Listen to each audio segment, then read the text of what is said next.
I fall without my wings. Hey everyone, how's it going? It is I, the real Randy Chavez. I'm coming at you today with OMI is my homie number 97. Record sales on VeVe. Can Candy help OMI? Everyone say hello to Dashi. Hello, Dashi. Commenting, liking, subscribing is a free way to help support the channel. Non-free ways are Patreon and smashing that super thanks button down below. Super chats as well. Dr. Stuff will be joining us. Not sure when. And then Crypto Rain is unfortunately, I think, a little bit under the weather. But he will be back next week. Turtle Gal saying, let's go. We're number one. Well, you're number one. Yes, you are number one here. Wes saying, let's get this OMI and DEVVE bread with a little rocket ship emoji, rocket ship to the moon. There's a bunch of stuff to go over today. And are we going to start without the... I'll do one thing before. Oh, actually, disregard. We can get right into it. Let's go. Dr. Stuff. Meow, meow, meow. Meow, meow, meow, meow, meow, meow, meow, meow. Now, were you late because you were watching the 20th anniversary or 20 years of Hannah Montana, Miley Cyrus's new thing that she just dropped? 100%. I could not peel my eyes away from it. It was. I'm jelly. So I was so enthralled. I was like, oh my gosh, what time is it? And I just realized I ran up to get on. Get the limo out from. Oh God, such a good. Anyway, yeah, I want to watch that, and I want to watch Daredevil: Born Again season 2 comes out today. Oh my God, there's so much. That'd be sweet, man. I love the Daredevil series. I was bummed when they canceled it. So yeah, that'll be good. Yeah, I wish we didn't have to wait this long for like new stuff. I mean, we got newer stuff last year, but that's why I think we had to wait to get like the Nickelodeon stuff, like the Paramount's like Teenage Mutant Ninja Turtles and Avatar and Ren and Stimpy, is because for Netflix. When Netflix had the rights to the streaming services for Marvel, they did Jessica Jones, Iron Fist, Daredevil, Punisher. And then when Disney acquired them, there was like a cooling off period, and they had to wait a certain amount of years. So I think that's what happened with all the stuff from Recur, that they had all the Nickelodeon stuff. They got shut down. I think there was a cooling off period before any more things had to happen. Yeah. So what's up, everybody? Zombie saying, yo, what up, Zombie? Yo, what up, Booth? How's my fam's doing? How's the bays? How are you doing this evening? Good, man. I'm doing good. I'm stoked to like be here for the whole time tonight. And yeah, it's been a hot minute, right? It's been a hot minute, and I love that person is like, Dr. Stuff hasn't even been on here for a while. That's fair. Like that's fair. Life has been crazy. And like I've needed to do things, but I'm stoked. I'm stoked to be here. So yeah, man, I am stoked, ready to sit there across from you digitally and chat up with the fam, man. See how everyone's doing.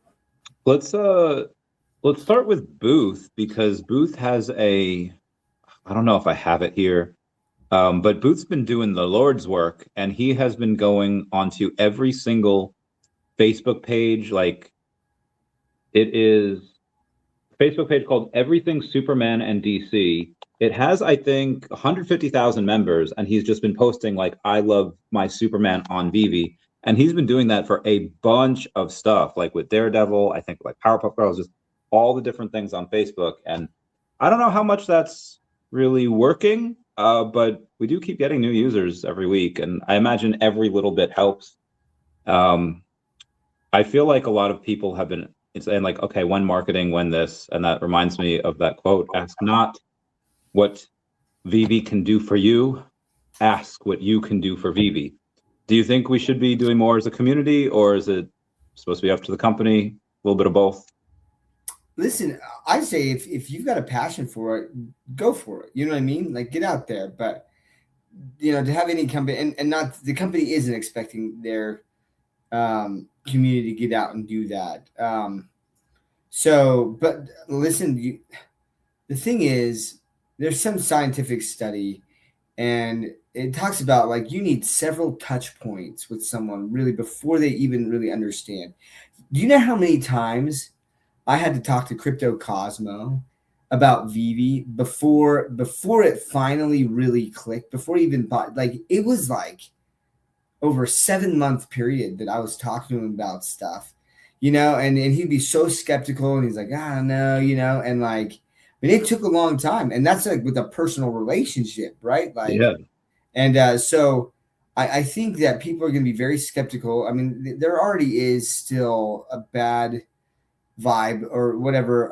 NFTs have a bad rap right now. Still, like, I mean, just in most people's minds.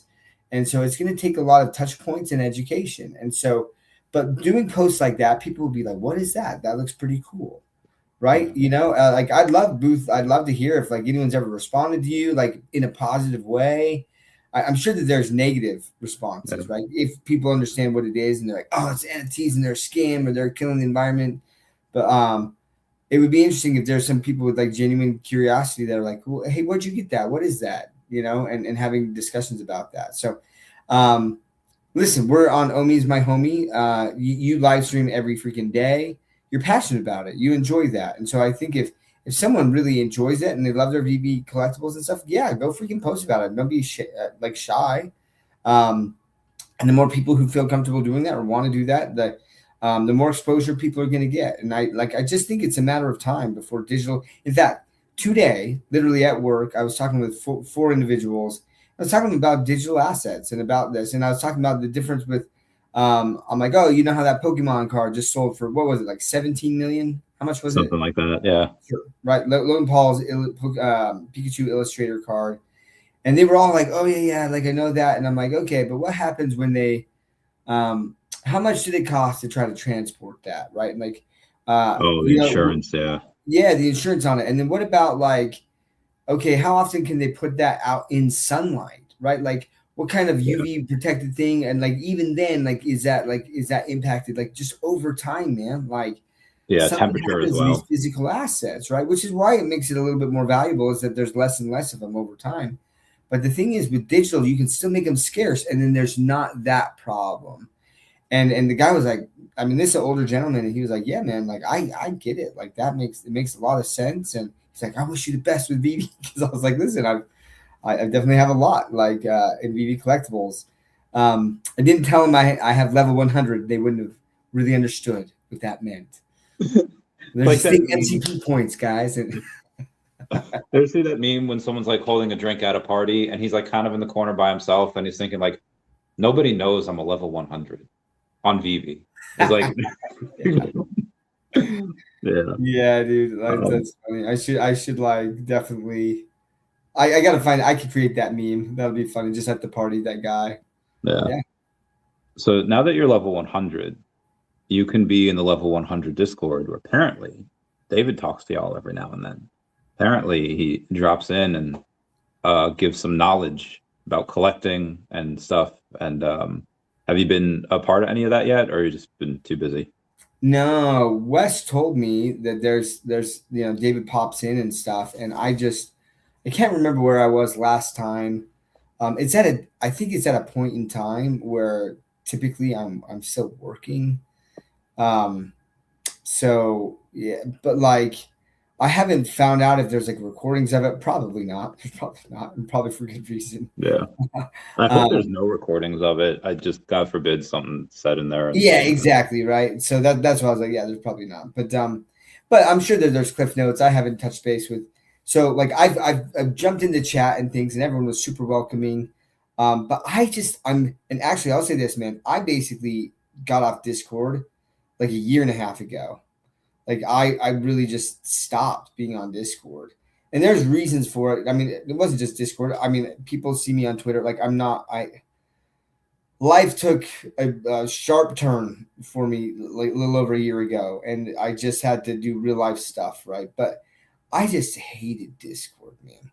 But the level 100 got me back onto Discord, and I am looking into it more, but I still don't dive into the chats too often there, which is why I need to take advantage of it. I was really excited to be in the second group of the level 100s, or the next 100, or I don't know what some people have coined it, but I need to take more advantage of that, because I do listen. I mean, I've spent years of my life talking about VeVe and OMI and my belief in it, right? And I was so excited to hit level 100. It was very meaningful to me, and I need to take advantage of some of the benefits of it, and I haven't today. But it's been like a week and a half, so it's not like it's been very long that I've been in that group.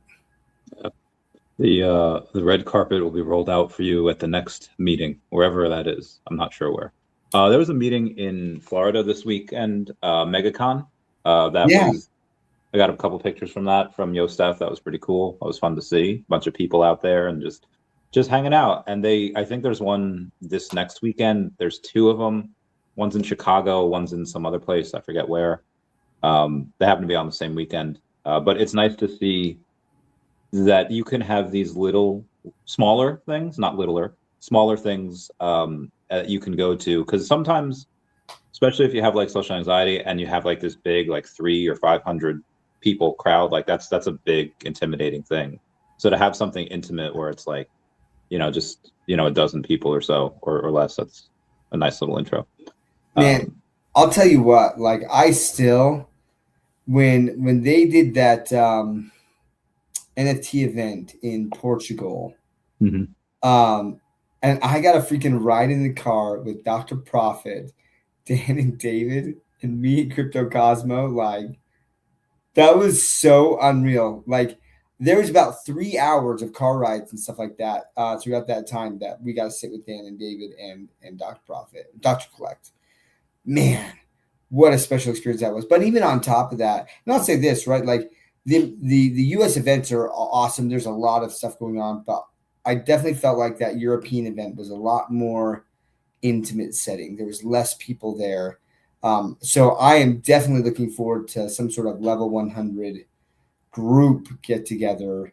And, I don't know if they're going to do that because, again, I'm not in the first 100. So, obviously they can't keep doing, how many people can they really in the level 100 group can they get, or how does that work? But and maybe they'll get to a point where you just have to, first ones to RSVP get in, I don't know. But listen, I'm happy to hit level 100.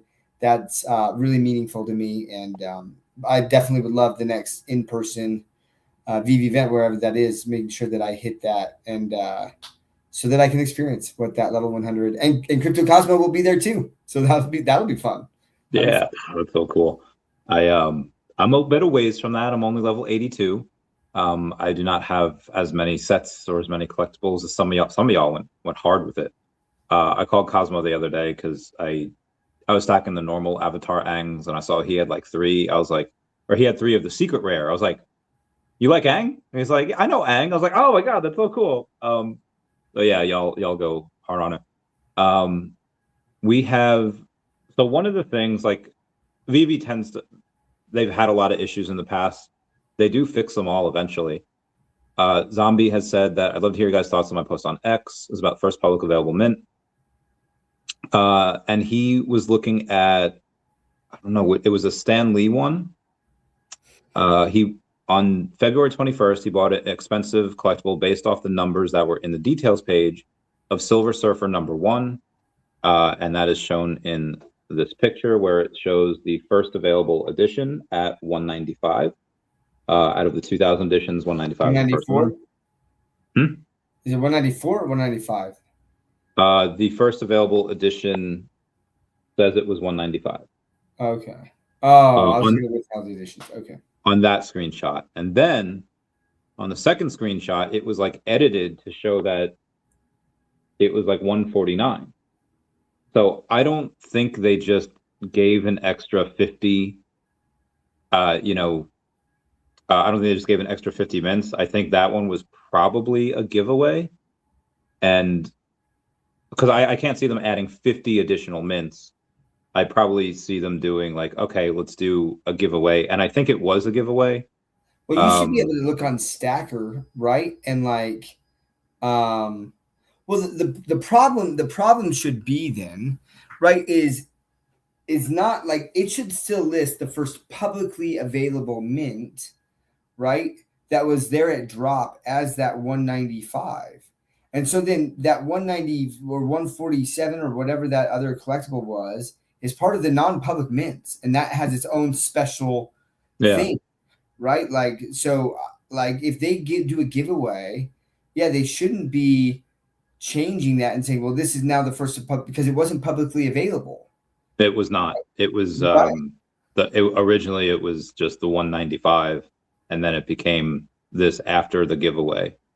Yeah, so I would say that, you know, the story should be that, hey, this is one of the non-publicly available mints. This is one of the ones that VeVe held back, that was not available to the public, and they got that so that VeVe Zombie can point there and be like, this is the first publicly available mint, and that has its own significance. And so you can have different mint numbers that are lower, and that can have its own significance, as like this was a held back version. But the first publicly available one, right, would be this. So that would be my thought, VeVe Zombie, because we've seen that in the past where there's publicly available mint, and then VeVe does a giveaway, and there's a lower mint than that, you know. But they should still have that designation, especially if that's what was published, and then people make moves off that. Like that should not change. That should not change. So I think so they should update that page back to the 195. Yeah. And leave it like that. Agreed. Because they did that with the Marvel comics like years back, where the first publicly available mint's like 2000 or something, or like one, or it's like some 3-digit. But then they gave away a couple of 2 digits from like some Spider-Man thing. But I actually don't know what. I could take a look now at Marvel Comics, see what their first publicly available mint is, because that's just an MC1. And I know you have a bunch of those, right? MC1s? Yeah. Uh-huh. Do you remember when they did that? Yes, I do. I do remember. I think it was at Comic-Con? There was, I mean, and there was definitely some, I don't know. Okay, I remember them doing that. I don't remember the time frame on when they did that. Gotcha. But I do remember that there was 190. Oh, wow. So it's saying, wow, it's 191, huh? There's 101, it says. That's the 101. Sorry, it's kind of blurry. But we know that, so that makes sense, because we know there are like number 78, number 97 out there, but the first publicly available is 101. So I think that's probably what they should do with zombies, like you were saying, is like change it back to first available as 195 and keep the 149 out there as like a mystery, unless someone looks it up on Stacker or something. Yeah. But yeah, good call. Let's go to the rest of the stuff we have here, which is a bit. So there's been a ton of sales recently. One is, what's up, Dr. Digital? One is that there was a Donnie bought. So there, me and Rain went over last week. There were 2 Donnies bought in 2 weeks, and then we have another one bought this week, and it was number 11, right? The what? Mint number 11? 41. Was it 41? Yeah. Because the Donnie, because that was originally that was the first publicly available. Okay, sorry, man. Because old school. Be numbers today. Did I accidentally put number 11 in the notes? That's what I'm gonna. No, maybe I did. Maybe I'm tripping. Yeah, no, it was number 41. So the Donnie right now, the floor is like 5K. But this one was bought for over 10K. Like, okay, well, why? It was bought for 95 million OMI. Because it's number 41. It was the most. He's very special in general, because back in the day there was like 3 people that bought like most of them, and then man, he was untouchable basically. Like I mean, like people were like, the lowest listing I remember was like for a long time it was like in the hundreds of thousands of dollars, and then I think like it got down to 20,000. And then one sold around there, you know. It would be interesting to see the sales history of Donnies, but it is definitely one of those grails, because like it was so low edition numbered in the early days. I would like it to be, I wish we would have the sales data from then also. I think for Stacker it only goes back 2 years, because that's all like the memory like it gave it. We had Secret Rare Spider-Man number 1000 was bought for 100 million OMI. The guy Dance Buddha Panda that sold it didn't even know he sold it. He had listed it as just a flex, and apparently how much OMI? 100 million.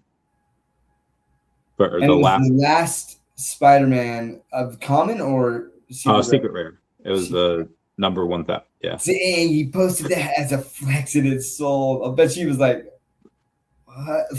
Yeah, so Omar Kasaja, Omar Loves Omi on here, messaged him to like, because he saw that it sold on Stacker, and He's unlike like, "Hey, VeVe, congrats." where you get a notification where something sells, you don't on Stacker. So I was Yeah. like, "Hey, congrats on the sale! That's huge." And he's like, He's like, "What are you talking "What about?" what sale?" I was like, "Your Spider-Man, like your Secret Rare Spider-Man, like it's sold." He's like, "Stop lying." I was like, "No, I like check Stacker," and he looks, he's like, "100 million OMI." He was, yeah, it was wild. It's wild, man. That's wild. What a trip. I messed up the other day because I only look on Stacker for most things because everything's cheaper on Stacker, especially partner statues. Partner statues usually $1,000. On VeVe, it's like 1,800, so I never look on VeVe. And then one morning, I get a missed call from Mr. Squeebs. And I was like, the heck is he calling for? It's like 3 a.m. And he says, like, bro, I tried to warn you. There's a number 42 partner statue on auction at VeVe. And I was like, how much? He's like, I got it for $6,800. I was like, that has to be worth, in my opinion, at least like 12 to 15K. Because the yeah, that's the second public edition. I feel like I know the person who had that. The number 42? Yeah. I don't know who had it. He might have said, he made a post about it. I don't know. Okay, Squeebs, dude, I feel like I know personally know the person who had number 42 because we were tripping out. We were just like, dude, I mean, this is back in the days, right? And we were just like, this is gonna be worth millions of dollars. Yeah. So I'm kind of tripped. The reason I'm saying that, I'm tripping out that if it's, and I'm trying to remember, it was either Elsa or Partners. I swear it was Partners. I haven't seen him in a long time. So I don't know. I don't know if I'm going to reach out to him. Yeah. Hold on.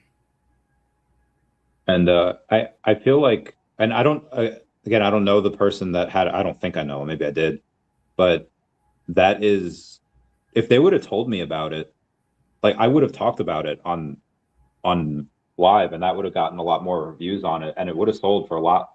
Like I would have paid I would have put in the bid 6,900 just for the walls, knowing it probably would not have gone for that. Like it probably would have gone for, I think 12 to 15K is what it should have, especially because I don't know if any whales knew about it, except for Squeebs apparently.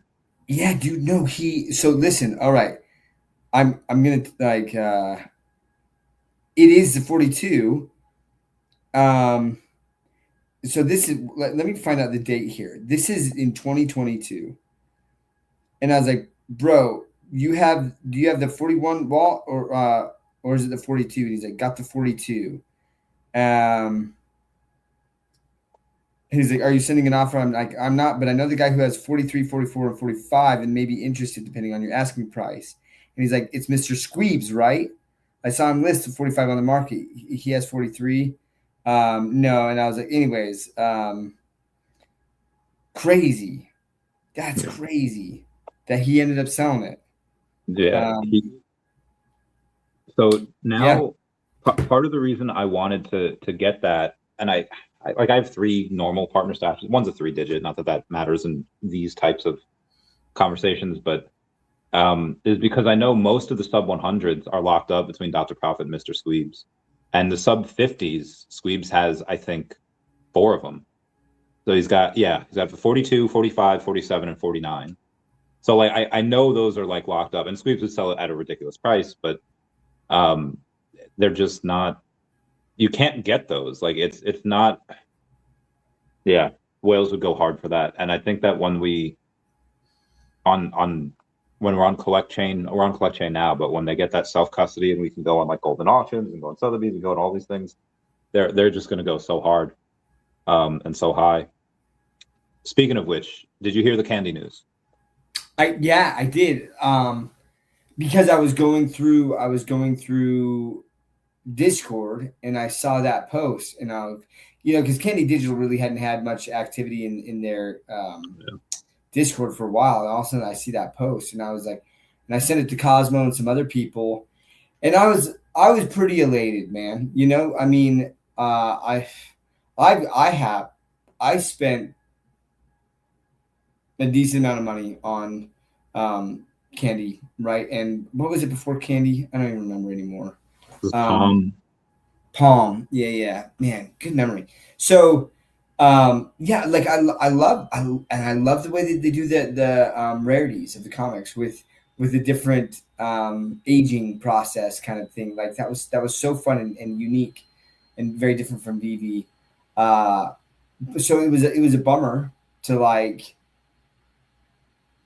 see that go down. It was just like, well, now I honestly figured I'm like, someone's gonna pick this up. This IP is too established. There's too many things there, so I'm not surprised. Now the guy who did it has serious connections, right? Like he was the CEO of Sotheby's, which Yeah. you guys don't know who that's a massive auction house, right? Like, and on top of that, he also was what else did he do?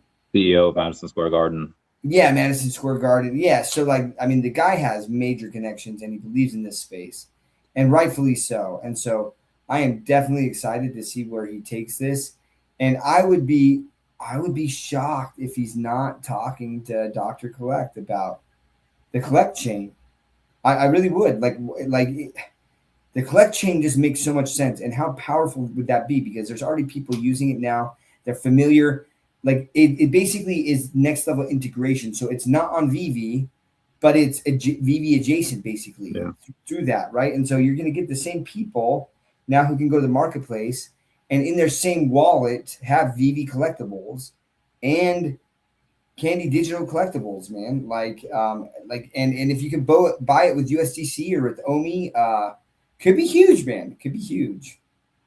I was lucky enough to, I don't know if it just came across or I was tagged in it, but they in the post that he says, "Hey, I've acquired most of the digital assets on Candy, and if the deal goes through, I'll be acting CEO in the next couple of weeks." He gave his email in there, so I reached out and he got back to me, and we had a meeting yesterday morning. It was a quick intro, and This is Tad. Yeah, Tad Smith. So go on, if you go on like his LinkedIn, there's a lot of, so apparently he like hangs out with like Raul Paul and Beeple and like that. Those are like his friends. Like, okay, I mean, because they're both all in this world. Raul Paul actually had he commented on that post of his saying congratulations. I thought that was just him keeping tabs on the space, but apparently they like hang out and stuff. The deal with Candy, I guess, hasn't officially gone through yet. I do have to text him something about that you reminded me. One of the things too is he said for most of the Candy digital assets, so it's not all of them. I wonder what IP he's not picking up. I don't know. I know back in the day there was like a class action lawsuit on the bat cows for not delivering like utility, but I guess that was settled because there's no. I didn't get anything. I maybe it was thrown out or something like that, but there was some type of class action. And I guess that just pisses me off, man. There was so much utility from those bad cows. Any freaking punk who was literally a part of that class action lawsuit. What? Whiny little babies, man. Oh my gosh, that's ridiculous. That pissed me off, actually. Great. You get angry and drink those futters tears. Drink the complainer's tears. But yeah, so I don't want to say too much about the meeting, but basically it just said like once it officially goes through, he'll be looking at. I mean, they're going to look at all options. But I think Collect Chain has a decent chance. I'm sure it's in the running because again, that's can guarantee the royalties. On his post, he did make note that self-custody was a big deal. I know we're going to have that on Collect Chain eventually. I don't know if that's something that he would wait for. Maybe he will, because waiting for a proper product that can do everything else is probably a better alternative than to just jump into something right away. Like Panini's doing that now on ETH. They are transferring all their stuff to ETH so that this way they can be on OpenSea. I don't know how long that'll take. I also don't know how much that'll cost, depending on the asset. I think in order to, because all of the stuff on Candy's on the root network, so I don't think you can be super interoperable with that. I think you're going to have to either be on ETH or collect. Yeah, so they might have to migrate assets or figure out some way to do that because they weren't on the root network initially, you know, and so yeah, I don't think that they'll figure. Hey, what's up, Trucker Hank? It's good to be back. Yeah, listen, I there's definitely a way to do that, and I, especially because they've been able to migrate all of VeVe's assets, which I believe is much more substantial than what Candy has. They would be able to migrate those and, you know, retain all the metadata and all of that. And again, to have that self custody. I don't know, man. So I'm excited. I'm excited about it. And what this does is it really does just like, there's going to be people out there. This is going to continue to happen. Things, you know, like, I mean, Digitoys, right, is now what they're called. But they kind of revive themselves, and because people believe that this is it. So it's going to continue to happen until it really takes hold. It's going to take hold at some point. And man, if VeVe is around at that time, guys, it's going to be pretty wild. It's going to be pretty wild. It really will be. Like, I just think about that, man. Like, you see the King of Collectibles shows that they're talking about, and like, at some point, right? Like, and we kind of talked about this earlier, I think, on one of the other shows, but like, where King Golden like was interested, but he's like, they've got to be self custody, right? Like, first, you got to be able to have self custody, and so, and that was one of the things when we've talked about like what could VeVe be doing.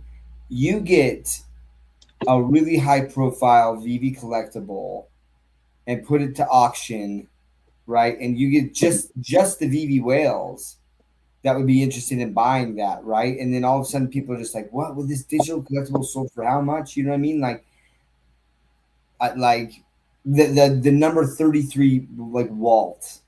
You know, I don't know if VeVe has that. Disney might have that, right? But like, something like that. But like a special mint number of a collectible that VeVe could put up for auction, just to demonstrate, you know, what these can be worth.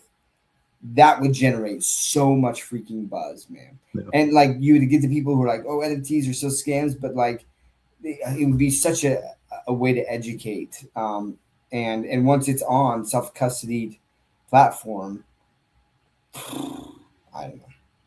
So yeah, man, legendary. I didn't get that. I got the rare on drop. What a mess that was, man. That was crazy. Those were crazy times. Oh yeah. So I never got anything. What was that process like originally on Candy? Was it, could you pay with crypto, or does it have to be like wallet? Well, no, I think at the time, I don't think you could pay with crypto at the time. So what it was is you were in like a waiting room, right? And you got in this waiting room, but people kept getting kicked out of the waiting room, right? And so then I was telling people, I'm like, bro, you just got to keep going. Like, well, there was like a time, I can't remember what the time frame was. Oh, this is what it was. If you guys remember, it's coming back to me. So they were only letting in a certain number of people. But what was happening is people were getting timed out. And so they would go to buy the collectible and it would time out. And if they were in there for too long, they got kicked out. So even though they were in, they got kicked out. And so a lot of people were just like, oh, I'm leaving because there's already too many people. And I just stayed in line. And then I got kicked out. And then I just got back in line and everyone was freaking out or whatever. And I was able to get in and just freaking buy it, you know. I was like, just hurry, buy it. Like, and it was such a stressful thing, man. But it was pretty fun. And I had a good buddy of mine that like tried to get in, and somehow he got kicked out, but he couldn't get back in line, and he was so pissed. It was a cluster, man. Like, I don't know. It's funny to look back on like the early VeVe days and like even the early Palm days. Like, there was so many like user experience problems, you know, and so much like frustration around that. You know, like I've told the story before, but like I was so mad at VeVe because they had dropped kind of like an advertisement or a video where they were showing that the DeLorean was drivable in AR. Yeah. you know, and so everyone was tripping out, and they were just like, "Oh, it's only going to be for like the large ones, or the rare, or the secret rare, or Oh, whatever yeah. like that, right?" Um, and so then they did the drop of the minis, and I was like, "Oh, like I just want a couple of the minis. I think that they're pretty cool." And I got it, and then I opened it up, and the AR tab was there. So I messaged Crypto Rain and Crypto Cosmo, and I was like, "Guys, like it must be like a surprise, right? The mini DeLoreans are drivable." And I'm like, "No one knows, dude." And so I bought, I don't know, like 80. I threw so much money at these things, dude. I was like, because once people find out, they're going to flip the lid. And then they were like, "Oops, that wasn't supposed to happen." And they were all stationed. I was so mad, dude. I was like, "I'm gonna sue these guys. This is a bait and switch." Like I just like went off for a while, and then I was like, you know what? At the end of the day, I freaking love Back to the Future. I'm in. What's up, Eccles? Eccles, I'm gonna be in DC, the DC area, September-ish. So I'm gonna hit you up. August, maybe it's August. I think it's August. I'll hit you up, man. I need to do a little VeVe fan meetup. And I forgot to do that in San Francisco. I'll tell you what though, man. San Francisco. Okay. So I was there for work. I haven't been there in a while. Bro. Okay. So my office is in the financial district, right? And it's on this smaller street. And so I'm looking at all these hotels that I can book, and I like they're all booked out. All the ones that I normally stay at are completely booked out. There was like some game developer conference and Chinese New Year and some other things like that. All of the hotels around the financial district were booked out. But I was like, oh, like, well, all the ones that I normally book, right? So then I just typed in like, hotels near this street, and one popped up, and I was like, oh, like, this looks pretty nice. So I book it, bro. And I don't look at like where it is. And so I get off the plane, and I'm like, oh, I'm going to go to my hotel first, change before I go into this office. And she's driving, and I'm like, where are we going? She's like, we're going to your hotel. I'm like, no, my hotel is like in the financial district. She's like, that's not the hotel. That's not the address. Bro, I booked a hotel right on the edge of the Tenderloin, like, which is like the sketch area of San Francisco, where like all the druggies and like all the murders, all the stuff happens, right? And it was so crazy. So anyone who knows San Francisco, like, see, it was in between Market and Mission and 8th. So Market Street and 8th, like that's Market Street is the edge of the Tenderloin.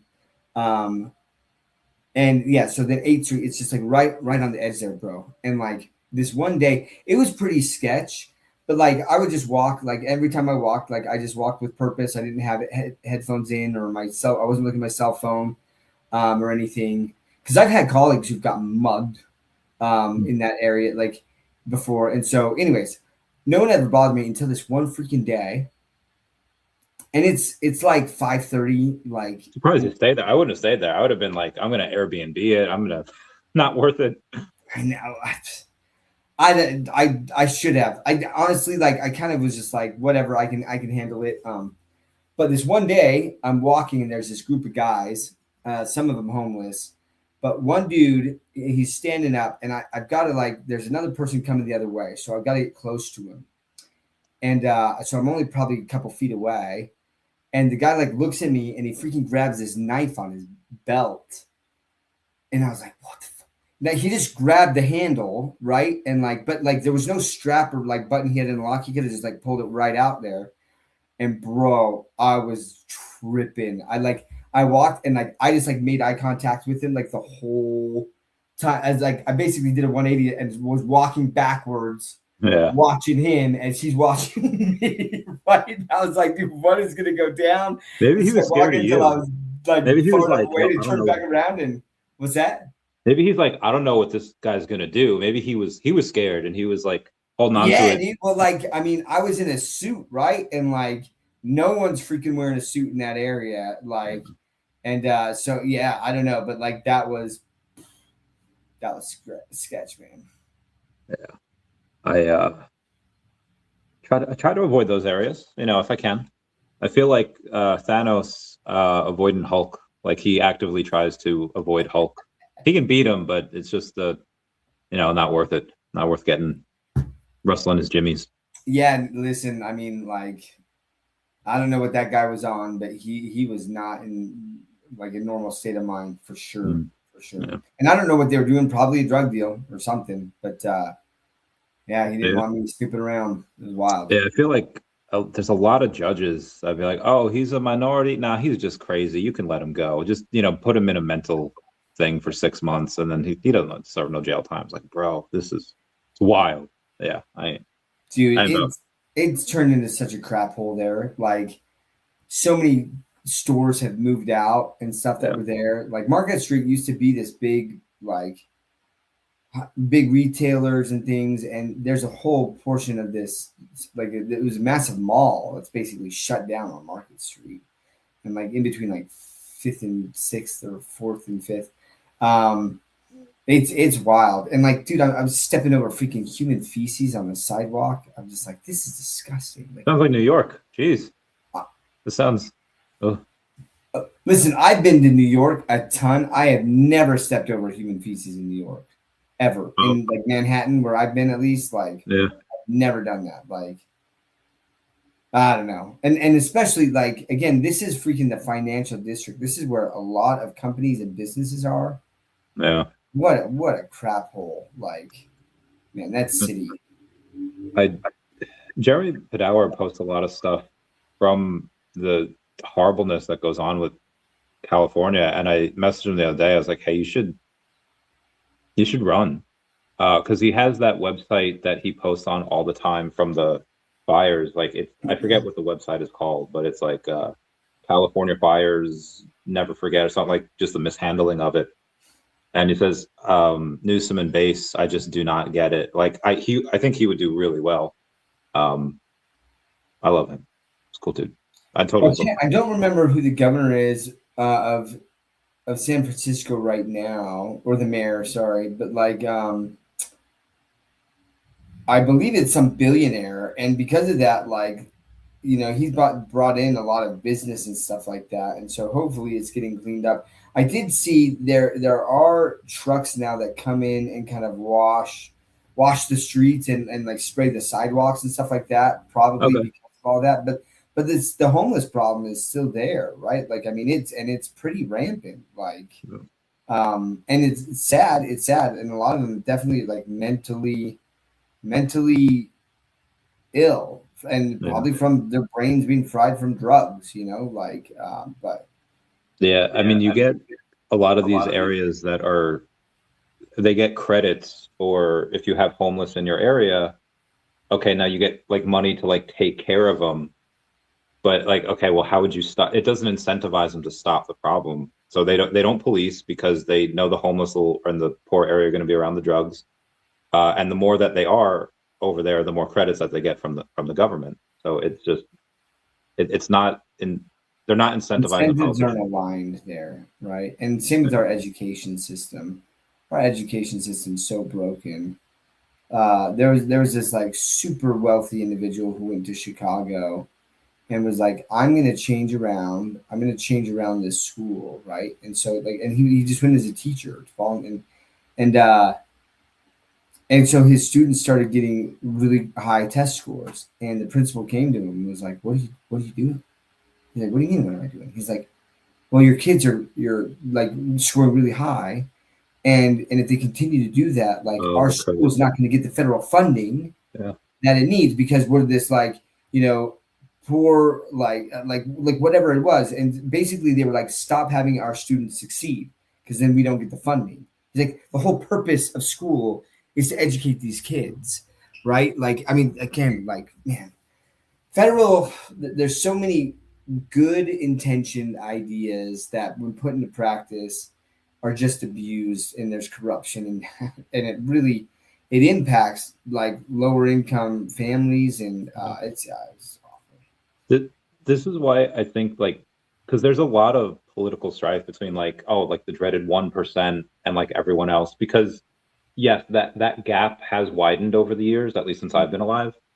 But you know, when I was born, air conditioning was considered like a comfort, like it wasn't considered a necessity. And life without air conditioning sucks. I mean, the technology then just wasn't. I would much rather be poor in 2026 than rich in 1990, because like no internet, you can't call across like the world. There's no, can't keep in touch. Cars weren't a safe. So now I feel like with the AI, like a lot of the playing field is going to get leveled a bit, because all you need is a phone, and then you could have AI just be like, hey, be a teacher. Here's like, have my kid take a test. Here's where they excel. Here's what they suck at, and curate a program that I can work with my kid and like let me know how to do it, and it'll do it.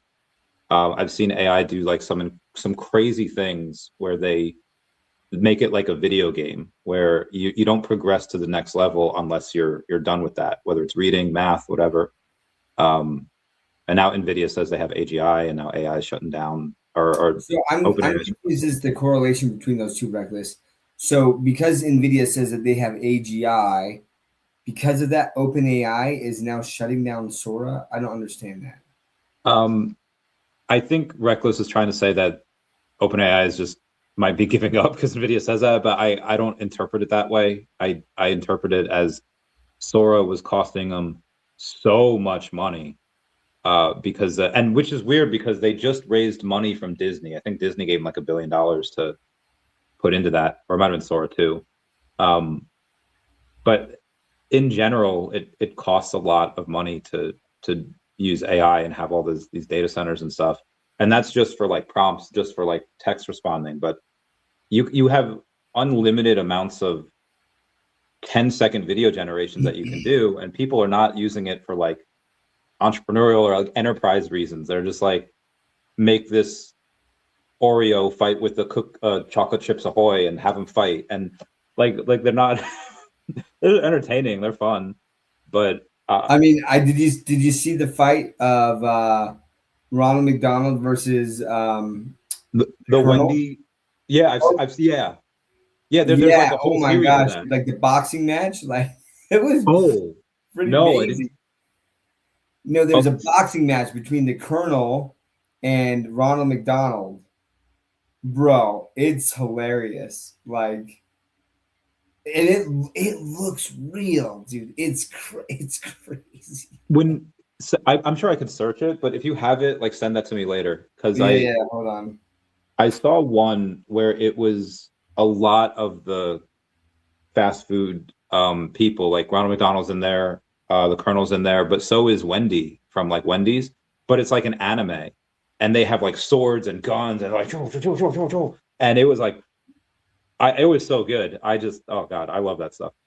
But yeah, I think with AI, that levels the playing field for just jobs and for just people. Like there's this one girl that like a couple of years ago, she was quoted like, hey, to build this type of website, you know, like a senior dev was, it's 25 grand to build like this type of thing, what you want. She's like, okay, working for a while, trying to save up for it, trying to do whatever, and trying to kind of teach herself how to code. And it was going very slow.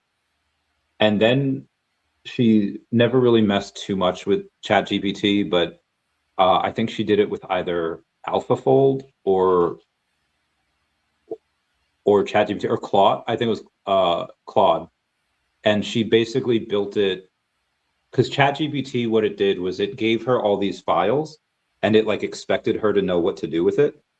But what Claude did is it showed her step by step on how to like, here's the website, but then if there was a problem, if there was a bug, it would tell her, okay, let's try this, fix that.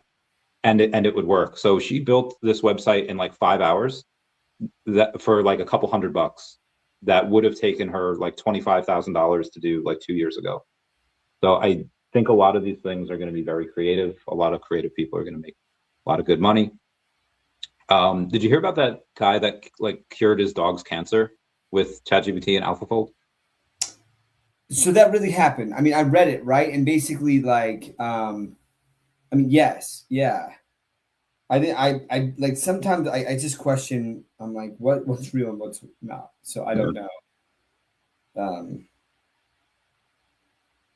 I'm very excited about where that goes. Anyway, bringing it back to the crypto here. It's Pena. Thanks for being a member. And Tad Smith, nice. Randy, love you digging in, bro. Self-starter qualities, proud of you. I got it. Thank you. Thank you, Doc. I just said you gotta watch this, man. I will. It's so amazing. I'll send you the anime one if I could find it. That's really cool too. But yeah, I'll watch that when we're done. Booth asked me a question the other day. I forget what it was about, but it was basically the lesson I wanted to say was just bring value to people. Like when I had that meeting with Tad, who has been around billionaires, I imagine he's worth close to 9 figures himself, if not 9 figures in general. If you like, I didn't ask him for like anything. I was like, oh yeah, like let me do this for you. Go into VeVe and buy all these things. No, it's like, hey, here's your problem that you have that you said publicly. Here's how I think I can help you, and I'm not charging anything. I never said like, yeah, for a fee, I'll connect you with these guys in my network. Like, if you go in and do things just to, I don't want to say just be a nice guy, but be helpful and bring value to people, that opens up doors. And maybe you do that for someone that doesn't deserve it. I'm sure I've done that multiple times, but a lot of times especially in finance, it's about relationships. And that a lot of people do remember. It's like, hey, you did this for me once, and one hand kind of washes the other. And also it's good for the space. You want to have as many people go in and as many projects be as successful as possible. David's really good at that. So yeah, that's my advice to everyone that's in the space. Help others, and you will hopefully see some of that come back to you. Anyway, we have a bunch of other stuff to talk about. So I feel like we've been catching up, and because we haven't caught up in a spell. Dr. Fuse started buying again. Saw him buy a bunch of the what's the not JWoww, the Jenny and the Lisa Blackpink. Buy a bunch of Blackpink stuff before. I think that's good because he hadn't bought for a while. So I am happy to see him back. What does he go for next? Did you get any of the Angs, the avatars? I did. I don't have anywhere. Like I think I only just. Let me see. How many did I buy?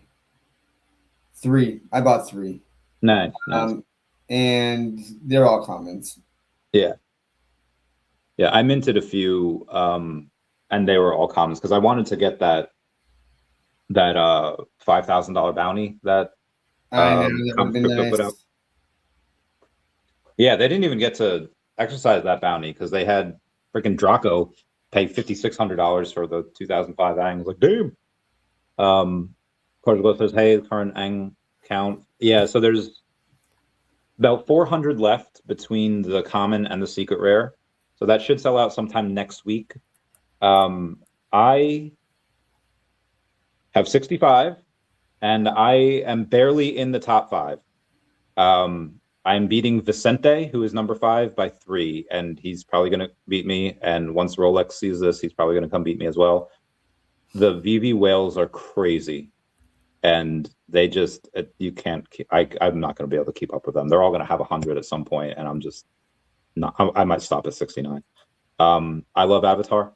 Aang is probably my least favorite character, but I think this drop will do well eventually. Did you watch the show, or do you just kind of know what it is? And I did watch the show, and it was cool, man. Like awesome, compelling story. Hold on, why can't I find Aang on collectibles on Stacker World?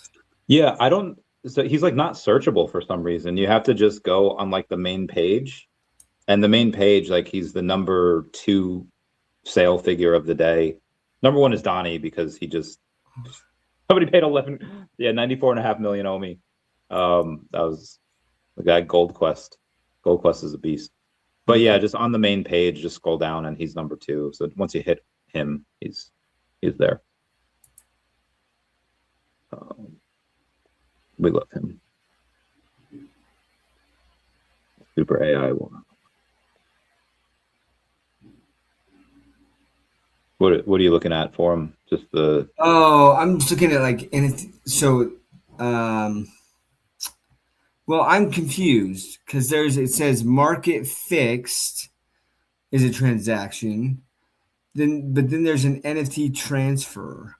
So is that if it's market fixed, it was sold in gems, but if it was no, NFT I don't know. It was sold in OMI. No, so I don't know what the difference is between market fixed and then, because like if it says market stacker, it means it was bought on stacker, and then you do the NFT transfer. Maybe it is. Oh, that's what it is. You're right. So if it was bought on stacker, there's a market, and then it's an NFT transfer. Yeah, because it's market on stack. So maybe market fixed. The only reason I said no on VeVe from the market in gems. That's what it's got to yeah. be. The only reason I said no is because before I was trying to buy the one that says the SK Man, and that one, like somebody sniped it. And I was like, because it was like $14. And I was like, oh, let me get it. Because I've been buying them at like freaking $17 now because I'm seeing all your transactions right here. Yeah. Chubby cat. Yeah, that's funny. Yeah, I reached out to Standoff Chart because he was listing some. I was like, how many do you want to list? And he's like, I don't know.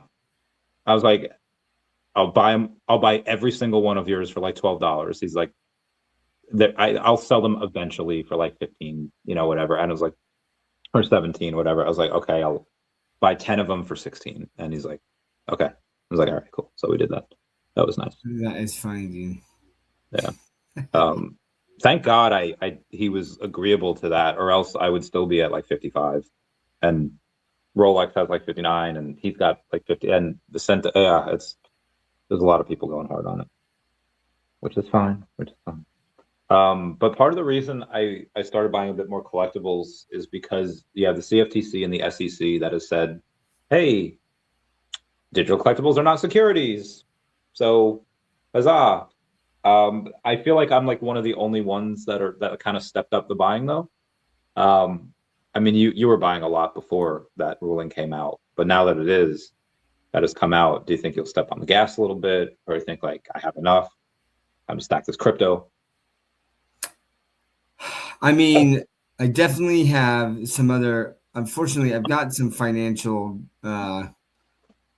goals. Not unfortunately, I've got some financial things that like I've got to take care of. So I just have not been active in the market for a hot minute. Yeah, last year, man, like with some stuff, I had to spend so much stuff on real world. It was the worst. That was the worst. So that's definitely delayed me. And so yeah, I'm right now I'm buying crypto. I bought more OMI and some other things. And again, like I did buy a few ANGs and stuff, but I'm not going hard in the market for anything right now. Like I just with what I got going on, like I can't do that. But we'll see, man, because I'm involved in this this nuclear company. Man, if this goes, I don't know. It's crazy. If that hits, I'm gonna be. I'll mark my words. I will be one of the biggest freaking VeVe whales ever. I mean there was, I think, 25 AI data centers last year that did not go up because a lot of community pushback, because it ups everyone's electricity bill and the water bill. So now the government's trying to knock itself over by trying to put these AI data centers in places that there are no people. And some of the people are willing to sell the land, some aren't. But if we could make it so that it runs on nuclear instead of water, electricity, then I mean, then we can get the AI, we can win that AI race. So I think if what you're talking about is working, And I don't know the. Do you not know the details of this, Brandon? I do, but I didn't want to say. Yeah. No, I mean, yes. Basically, I'll just tell some people, like Okay. like to a certain extent, right? It'll be very superficial stuff, but I'm involved with a nuclear company that has. Okay, we'll do a little bit of a history lesson. Back in like the '60s, as they were exploring nuclear energy, they kind of was two paths, right? One of them was a molten salt reactor, and the other was what we kind of have now with these high pressure cooling systems and these really, really big nuclear power plants, right? They wanted to do the molten salt reactors, and I'll tell you why in a little bit, but like the salt was so corrosive. So the reason that salt's important, right, is salt can maintain an extremely high temperature. And so you'll get a lot of things that use molten salt because of the temperature that the salt can get up to without basically dissolving. And so the problem was the salt was so corrosive and it would erode the parts in these that it just wasn't economically feasible. So they abandoned the molten salt. Okay. Well, this company has discovered, well, two things. They found out that salt itself is not corrosive. Okay. But what is when salt bonds with hydrogen and oxygen. The problem is that salt always is trying to bond with them. They found a way to basically separate the hydrogen and oxygen from the salt molecule to make it non-corrosive and within a contained environment to where you can make molten salt reactors a viable thing. No, there are companies using molten salt in different ways, right? But they are not using this pure salt. And so they can't create an actual molten salt reactor like this company can. They already have deals for the salt. Like it's been tested, and there are companies that have independently tested the salt and is like, holy crap, this works, right? So, anyways, there's a whole thing that they have to go through for nuclear reactor application, all this jazz. But if that pans out, it's going to be insane. It's going to be insane. And by the way, these small, with molten salt, you don't need these massive nuclear power plants. And I'll tell you some, like I said that I would get to this with the molten salt, why it's important. So salt will chemically bond with the uranium, right? And it can be in this basically, it can be in a lot smaller form. And with these major nuclear reactors, fission process creates a lot of heat. And so what they have to do is they have these high pressure cooling systems. And if they don't do that, that's when you get Chernobyls, right? Like, and you can get all this radiation, and it's a very dangerous thing. Well, a few things. The molten salt, like when the fission process happens, it gets really hot. And then as it gets hot, it expands, the salt expands. And because it's bonded to the uranium, right, basically the fission process, once it gets too hot, can't happen anymore. Then it cools down because the fission process isn't happening anymore. So it's self-regulating in the heating cooling system. So you don't have these high pressure systems of cooling that you need to keep like the fission process from basically exploding. So that's one of the benefits. But on top of that, like they can basically, with your normal nuclear uranium rods, are these solid state rods. And as fission process happens, it creates byproducts. And when it's in the solid state rod, those byproducts start to fill up the rod, and then it squeezes, and it's too tight of an area for the fission to happen anymore, and then they become useless. And then you have these rays that are highly radioactive for like 300,000 years that they just like bury in the desert, right? Actually, here in Utah is where they bury a lot of them. And but with molten salt, basically they can scoop out the byproduct and just replenish that, so that there is no uranium rod that's radioactive for 300,000 years. They continually can use this uranium. Anyways, it's pretty like, and they're building these small modular reactors is their intent. That will be like 20 feet by 30 feet, and they will power about 12,000 homes is what the output could be on this. is freaking crazy, guys. And so could they power data centers? Absolutely. Right. And anyways, being involved in that, if that pans out, I will retire. And become the biggest VeVe whale. That and I would legitimately, oh, you better believe that I would be freaking going on to VeVe and making offers like crazy on all those mints, man. Because I do believe in VeVe, and like you know, some people have been like, oh, like Doc's not here because he doesn't believe anymore. That is 100% false. I am still buying OMI. I'm still buying collectibles. I still love it, but sometimes real life takes precedence over what's going on here, and you just got to handle that. And fortunately, that's been the case, and it's been awful. But yeah, getting through it. Gotcha. Agreed. Do you think we'll see any noteworthy news or major utility update? Before the end of March is not the metric you want to use. The metric you want to use is when or if that reverse merger goes through. We haven't had any updates on that in 3 weeks. I don't know if that's still a thing. I hope it is. They said they needed a little more time in that last update.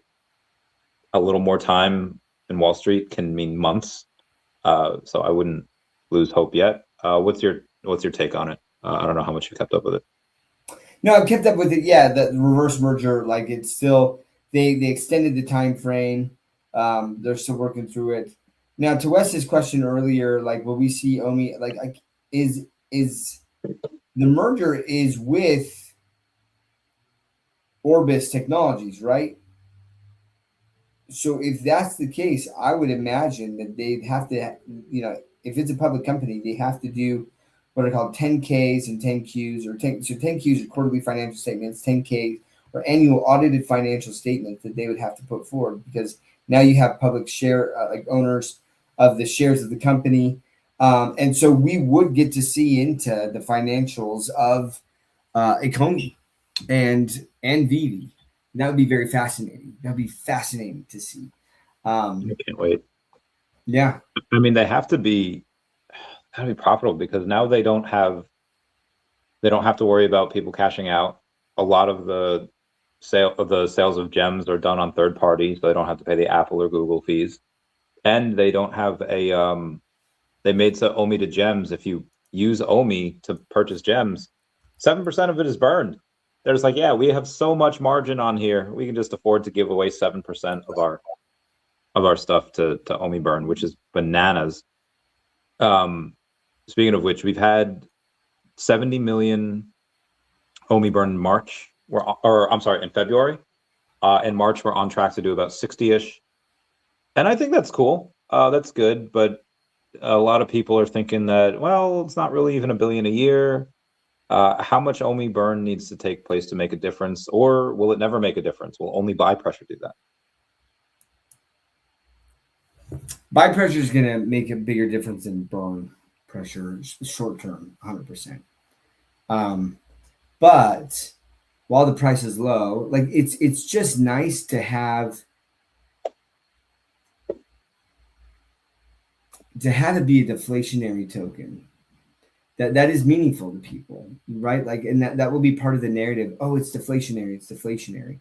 So over time, and listen, like I hope that VeVe is around for decades and decades, you know, for a long, long time. And at some point, right, like those burns over time could become quite substantial, right? Like,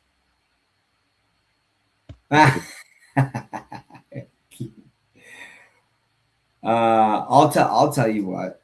One of my goals is to own a lot of Wolverines and some key mint numbers of Wolverines. Wolverine's my favorite character of all time. I love it, man. Such a torch of soul, and like his character arc's so freaking awesome. And so Wolverine is a big one for me. And then I love and a lot of it's the nostalgia stuff, right? So we'll wait, but I'm hoping that they get Transformers, and we have Thundercats, but we don't have any of the like collectibles for Thundercats. So, and honestly, like the DeLorean would be another one, and probably Jurassic Park. Just some of the stuff that like I grew up with, man, that just brings a lot of nostalgia. Like I would keep those just for those purposes. So, if you want to stack up, Kiwi, that's where it's at, man. Yeah. Proudest comic or collectible? I guess gold logo for me. About yourself. Same. Yeah. Yeah. VeVe Gold and Silver logo. That was gifted to me by Dan and David. That one, guys, I'm not selling. I'm never selling that. Dragon Ball Z. I'll tell you a funny story about Dragon Ball Z. So I lived in Spain for a couple of years, and I came back, and my brothers were like super into Dragon Ball Z, and I was like, "Come on, guys! Like, what the heck is this?" And I watched it, and I was like, "Dang, dude, this is like legit. This is pretty freaking cool." So I haven't watched the full series. I need to. Not even I want to. I need to watch the whole series of just like the Dragon Ball Z from like the, I don't know, the late 90s, early 2000s is when that was running. Because I know that there's different series now or something like that. But that's the bunch of different series. Legit want to see, right? With like Vegeta and see, and that's the thing. Like it's been a long time. Krillin and anyways, trying to name all the characters. Like I don't, but I just remember, man, when he went Super Saiyan, their animation to do that, I was like, what? That is so sick, dude. It was my first exposure to anime, like, and it was, I loved it, man. I loved it. Yeah. It did brought in over $1 billion in revenue to Japan last year alone, and there's a lot of speculation that the government like doesn't want, like will not let it end. Like also there's I forget who it was that had mentioned to me that when they are cartel activity goes down when there's a new Dragon Ball Z episode because everyone's watching it. And when you know the creator died, there was like a national, like nobody, there was like no activity that day. I was like, what? Because so it is Akira Toriyama's a beast. We love him. One of the very few tattoos that I have on my body. I mean I have a lot. If you know if you don't have any, but you know that is my baby. I love that. So Dragon Ball Z going from the Saiyan saga, then the Namek saga with Frieza, then coming back to Earth, dealing with the androids and Cell. That's like some of the best stuff. Then you get to the Buu saga, where you do a time jump for like 7 years, and it's good. I enjoy it. I think it's awesome. Some people don't like it as much, and then you have a bigger time skip to the newer stuff that's been going on the last like decade. But yeah, I would say definitely watch at least up to the Buu saga, or at least Cell, and then watch Team 4-Star. They do like an abridged series where it's all the same animation, but they just like ad lib over the words and they put in their own, and it is so good. It is so funny. I still watch episodes, like I still rewatch them every now and then. Those are great. Sorry, we got a bunch of other. Oh, yeah, if they get DBZ, that'd be great. Collecting the cards, Super Art Alone is sick. Oh, those are gonna be sick. Yeah, no way. Gohan versus Cell. Yeah. Oh my God. Team 4-Star. Yeah. So Team 4-Star is the team that created the DBZ abridged. There's a line in DBZ Super where Goku has like an evil version of Goku arises, and he's known as Goku Black. So these guys are, but most people like can't tell the difference because they like look the same. So the police are surrounding like Goku, with their guns drawn, and then Trunks is like, wait, guys, he's not black. And it's like real dialogue too. That's funny. That's funny. Great. So I will wind it up here in the next few minutes. I blocked a lot of the liars and I unfollowed a lot of people who were just negative without offering any type of solution. So my timeline on Twitter looks pretty awesome. But what does the rest of crypto Twitter look like? Have you done that? Has your do you choose to be a better person than me and try to turn them and be like, no, this is why, I feel this way and this is why you should feel this way too? Or do you just about crypto in general and like crypto Twitter and all the, what do you mean? Yeah. No, like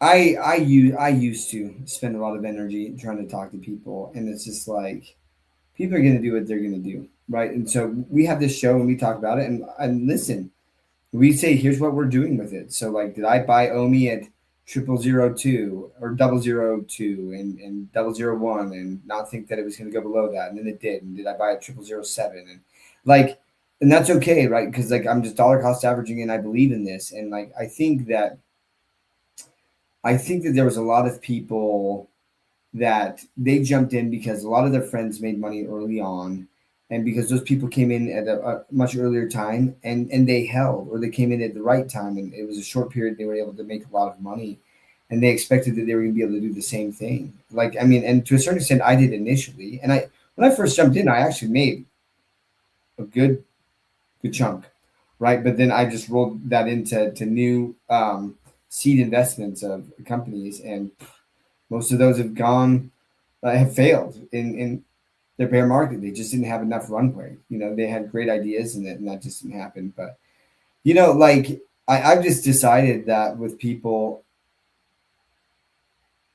like I'm not gonna spend it. If they come to me and they're asking me questions, I'll answer them, right? And I'm not trying to talk people into it anymore, because what happens is they're not mentally prepared for the volatility, and if they do get into it, then they sit there and blame me because they're like, I'm down substantially, and I'm like, okay, so am I on some of these things.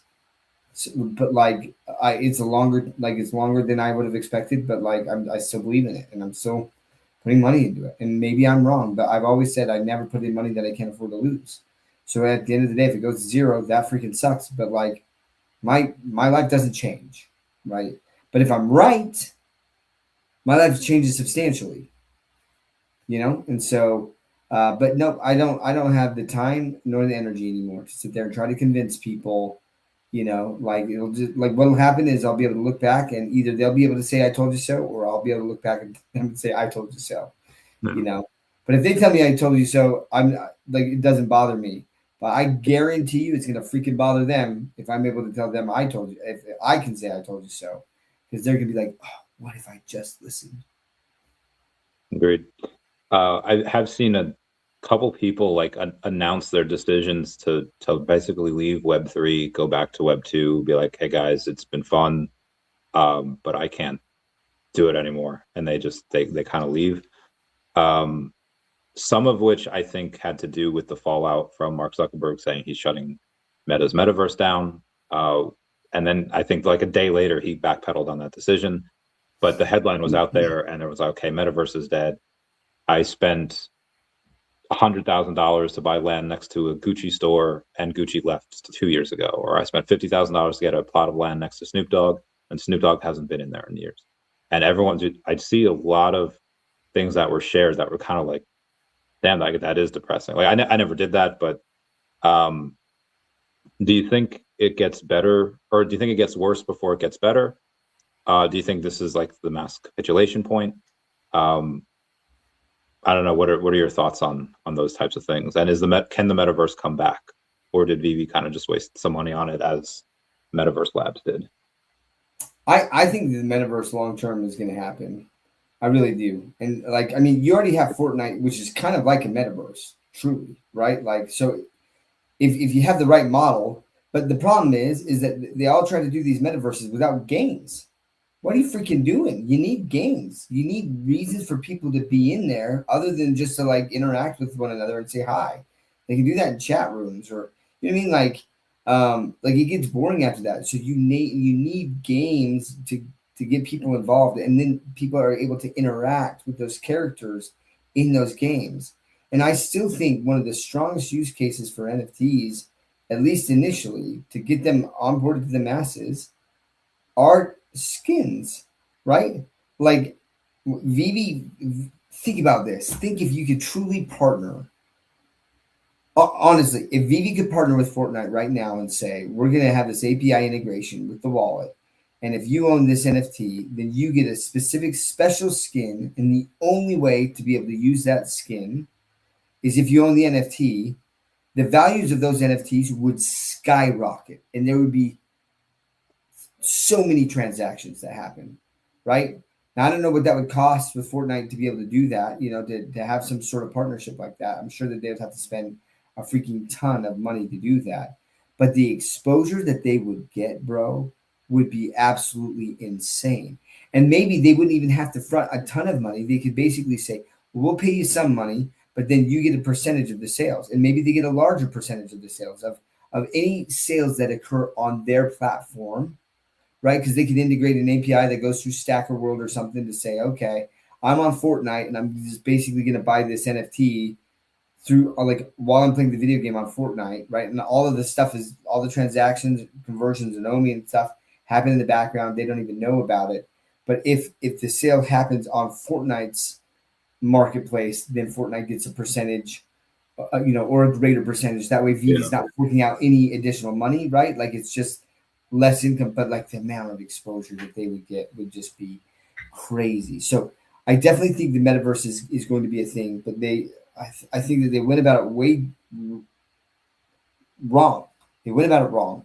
You need to have the games developed in this metaverse, and that's what will draw people in. And then they'll have their houses. Then they'll have. That's why people are talking about Grand Theft Auto, right? And like how that could be like a metaverse and stuff, because it's the game that they want to play.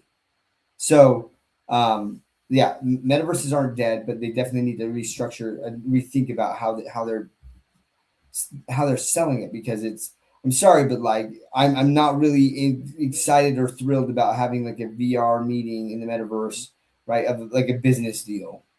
Sorry, you know what I mean? Like, it's seeing these weird, like, Mario Kart or Mario World, like animated characters, that you see half my body and we're talking like that. Like, I don't care about that. I want freaking land. With no legs. I want land, bro. I want to be able to make whatever avatar I freaking want, and I would want it to. If I want, I can make it look like me, right? Or I can make it look like Charlize Theron, or like whatever, and that I can play games in that, and then I have my own house, and then that I could live next to these famous people, or that I own that property, and then I could buy and sell that, but at the end of the day, I can freaking play these games in that. So once that happens, right, and you have games like Gunzilla that are kind of paving the way, that eventually, like, it'll take hold, but it's gonna take time. Agreed. Disney had an announcement with, I think they bought like 10% of Epic Games, like 1.5 billion last year, or a year and a half, something like that, and they what they announced, they were going to have a metaverse that was parallel to it. I don't know what they're doing with that. It's been a while, but these things take time. GTA 6 could be a stepping stone. Wes apparently only heard a very small portion of what you had said, not anything to do with it doesn't really have anything to do with Listen, that's all right, Wes. We'll see, bro. We'll see. That's all I'll say. Anyway, anything you want to go in and talk about as we wrap things up? No, man, I'm good. It's been fun chatting and catching up, and just love seeing the chats, and man, I just love this community. I missed them. I really have missed them. I've definitely thought a lot about these guys. I've not been able to attend a lot of these OMI's My Homie shows, but hopefully I'll be a little bit more consistent going forward here. So that would be nice. Let's talk off camera for a bit, off air. Yeah. Everyone say bye-bye to Dashi.